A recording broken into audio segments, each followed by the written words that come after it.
Hi everyone, it's Asuka here. In today's video, I'm going to talk about 3 common reasons why trying to lengthen your nails might not turn out as expected.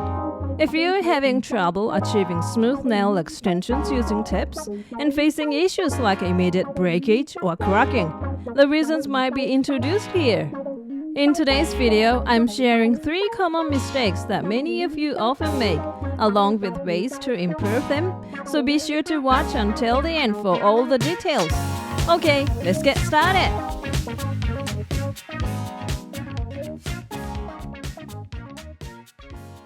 If you're having trouble with the technique of extending your nails using polygel or specialized gel for lengthening, applying it to the tip, placing it on the nail, and peel it off, and it doesn't seem to work well for you, or your nails break easily, the cause might be the 3 things I'm about to talk about.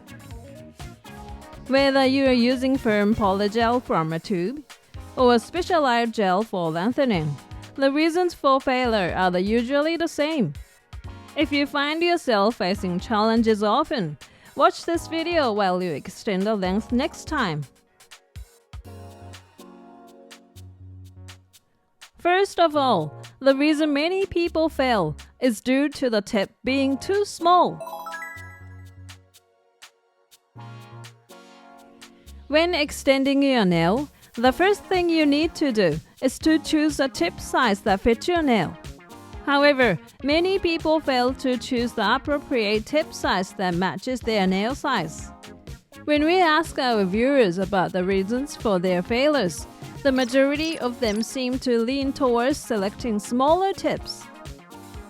If you choose a small tip for extending the length, here's what happens. When you place polygel on the tip and then apply it to the nail, the polygel doesn't reach the size of the nail, resulting in thinness only in this area. This part where the nail starts to separate from the skin is called the stress point. And as the name suggests, it is the area where the most stress is applied. Almost all nail cracks or breaks occur from this point. This part is already very fragile, and if it's not covered with polygel, cracks will quickly form and cause the nail to break. So, if you always experience breakage, try using a tip size that is 1 size larger. The tips have numbers written on the tip end, such as 0, 1, and 2, with 0 being the largest size. As the numbers increase, the tip size decreases. If you are currently using a size 5 tip and always experience breakage, try using a size 4 tip, which is 1 size larger.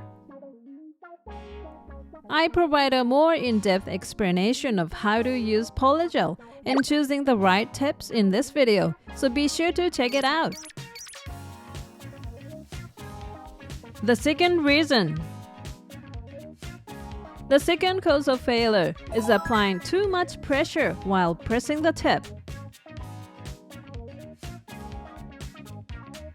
Even if you've addressed the first cause of failure by choosing the correct tip size, when you apply polygel to the tip and place it on the nail, are you pressed down too hard? If you press the tip too hard on the nail, the polygel which you carefully spread evenly with a brush will be squeezed out. This will result in the polygel on your natural nail becoming thin overall, while on the tip side, the polygel will overflow, making it thick. Also, when placing the tip on the nail, if you press down firmly from directly above, it will overflow on the base and both sides of the nail.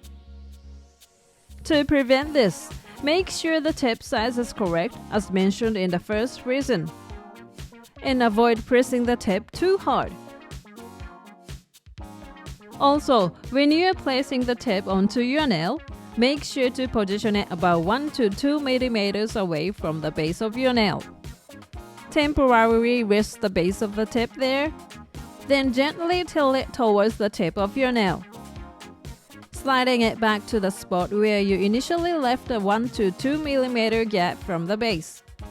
Be careful not to press too firmly as you do this. This way, you can minimize unnecessary overflow and create an even thickness.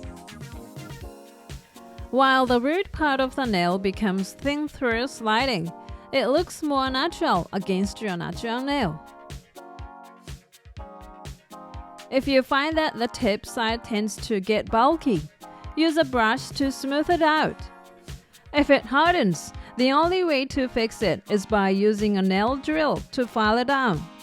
So, be sure to check before curing under the light. Finally, the third reason. The third and final reason for failure is that the curve of the tip doesn't match. This is a common error and is related to the first and second reasons too. What this means is that the curved part of the extension tip, especially on the side, is more pronounced than the natural curve of your nail. This can make the finish thicker even if you pick the right tip size. This is particularly common for those with flatter nails. But right now, there are no tips specifically designed for flat nails available anywhere. So, I'll share a method to make the curve of existing tips less pronounced. First, prepare some hot water. Put the tip into water that is about 80 degrees Celsius and leave it for a while. Then, use tweezers to take it out of the hot water. Gently flatten the tip to lessen the curve. While keeping the tip flattened, dip it in cold water to set the shape.